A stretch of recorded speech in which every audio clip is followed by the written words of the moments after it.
ces procès, on a l'impression qu'ils s'inscrivent aussi dans cette logique de purge amorcée déjà au début du mouvement de contestation en février dernier. On peut le lire comme tel? Oui, c'est une purge sélective, on va dire. C'est une purge qui vise, pour les militaires au pouvoir, à se débarrasser d'éventuels témoins, en l'occurrence les accusés, compromettants. C'est-à-dire que quand vous considérez que la juridiction qui s'occupe de cette affaire, devant laquelle sont jugées les 3 et 4 personnes, c'est une juridiction militaire. Ça veut dire que les dossiers, les débats ne seront pas publics. Ça veut dire que le tout va rester à huis clos, contrairement à une juridiction civile, et que donc on peut imaginer par là que le général Gaïd Salah règle à la fois des comptes personnels et surtout se protège ou protège son groupe contre des révélations que pourraient faire les accusés, que ce soit Saïd Bouteflika, que ce soit Atman Tartag ou encore Mohamed Medienne. Tous ces gens-là, peut-être, éventuellement, sont capables de faire des révélations.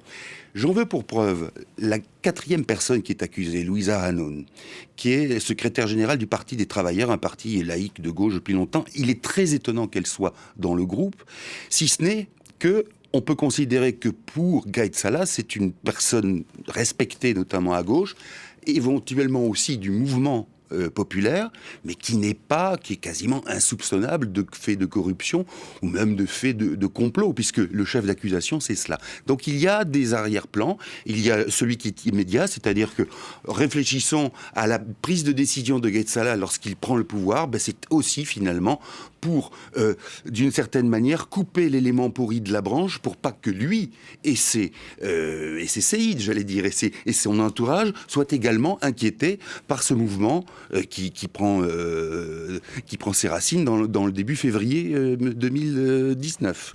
Et est-ce que c'est aussi une tentative d'envoyer un message fort à quelques semaines de l'élection présidentielle qui a été convoquée pour le 12 décembre prochain? Oui, certainement, mais alors là, disons que l'armée et Gaïd Salah ont un temps de retard, encore une fois. Parce qu'ils se comportent, oui, c'est un message avant la présidentielle, c'est-à-dire une présidentielle hâtive, dans un temps rapproché, pour, en quelque sorte, forcer les civils à prendre une situation en main qui est pas aisée, donc avec un risque d'échec d'un pouvoir civil. Et là, l'armée dit finalement, on va essayer de donner, pardonnez-moi l'expression, mais un sucre à la population. Sauf que la population, autant au départ de son mouvement, elle avait de l'intérêt, évidemment, pour qu'on arrête et qu'on juge des personnalités. Elle n'en est plus là. Ce qu'elle réclame, ça va beaucoup plus loin.